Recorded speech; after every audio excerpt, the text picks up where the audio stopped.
In this video, we will review the development of democracy and capitalism of Asia in the 19th century. During the 19th century, no Asian territory was freed from the influence of European and American imperialism, although some regions such as Iran, Japan or China were not occupied permanently by European military forces, as it happened in great part of the continent. But they had conflicts with the Europeans and occasionally military forces temporarily established in their territories that forced the rulers to follow policies favorable to European interests. Other territories were occupied directly by the Europeans and were administered as colonial territories, used as a source of resources for the colonial metropolis.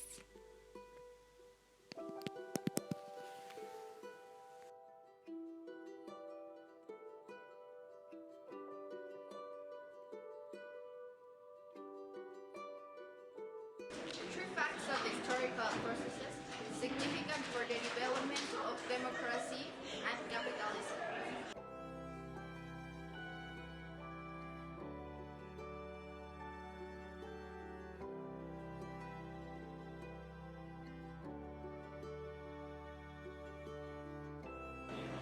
Democracy, government by people, exercised either directly or through elected representatives. Capitalism, economic system in which investment and ownership of the means of production, distribution and exchange of wealth is made and maintained chiefly by private individuals or corporations.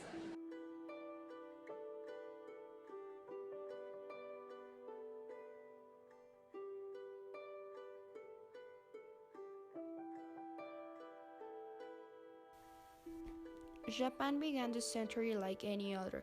Its major economic activity was agriculture. This was, of course, before Western influence. After the Western imposed their influence and trade between Japan, to begin cultural independence, they need to establish themselves as a respective nation in the world. The government wanted a more democratic country like those in the West. They did this by getting rid of the old Japan. Although this came with a price, because the former nobles of Japan, the samurai, lost their privilege in the government. They did their first constitution in 1889 and accepted the human rights in 1873. Afterwards, Japan became a more modern country by adopting factories and business into its everyday economy, making them a capitalist country. Furthermore, communication and transportation began to improve immediately as well. Schools began teaching differently and a new perspective and mind model after German and French education. And most importantly, the army and navy improved after the British and the Germans. China. The Qing dynasty started in the 15th century and remained until the 19th century due to internal and external pressures. It was established by Manchu invaders from Manchuria in 1644.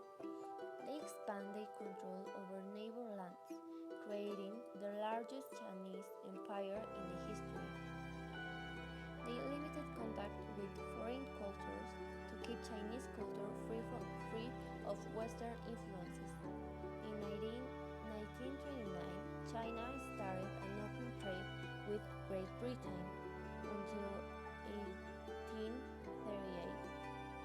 Then, in 1939, a war broke out between China and Great Britain due to the opium trade because China wanted to suppress it.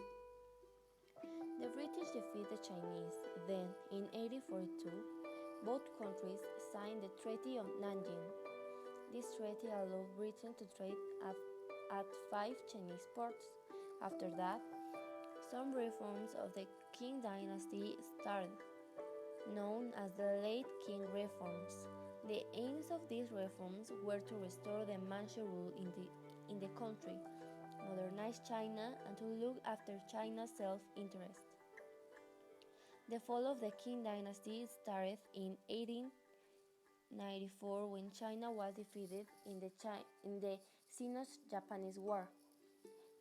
Then it continued with the Boxer Rebellion in 1900. The slogan of the rebellion was "Destroy the Foreigner," and it was a consequence of the economic problems, the opposition to the foreign takeover of the territory and desire for return to original traditions. They wanted to kill all the foreigners and Christians, destroying foreign property, and it finished with the emergence of liberal movements to form a republic. Liang Qichao introduced the first concept of modern democracy in 1895.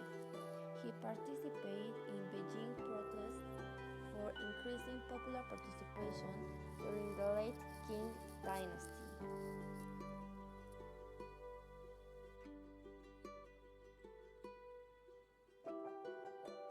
During the 19th century, Korea adopted an isolationist policy, earning the nickname Hermit Kingdom. This policy meant that Korea would separate from other countries in terms of industry and technology.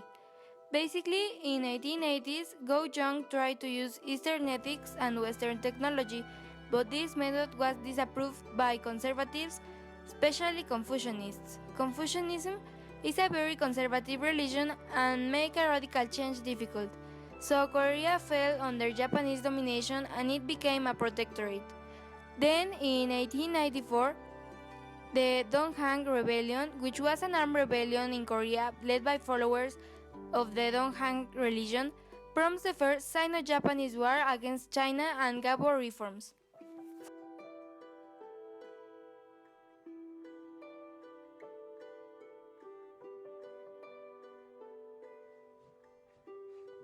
Like in Europe, democracy came to India before any industrial transformation. In India, groups are based more on ethnic and in other identities. This means that they put more emphasis on the group's rights than rather in the individual rights. Like in Europe, a democracy came to India before any industrial transformation. In India, groups are based more on ethnic and other identities. This means that they put more emphasis on the group's rights rather than in individual rights. In Western history, expansion of democracy limited the power of the state. In India, on the other hand, democratic expansion made an increase on the power of the state. A few years later, with their economy expanding with an annual rate of 10%, they gained greater economic power. In the 19th century, Indian and European traders in Mumbai exported cotton, wheat, rice, and opium. In the late 1900s, traders reinvested in their trading profit. When the economic foundation of the British weakened, India capitalists founded their nationalist movement.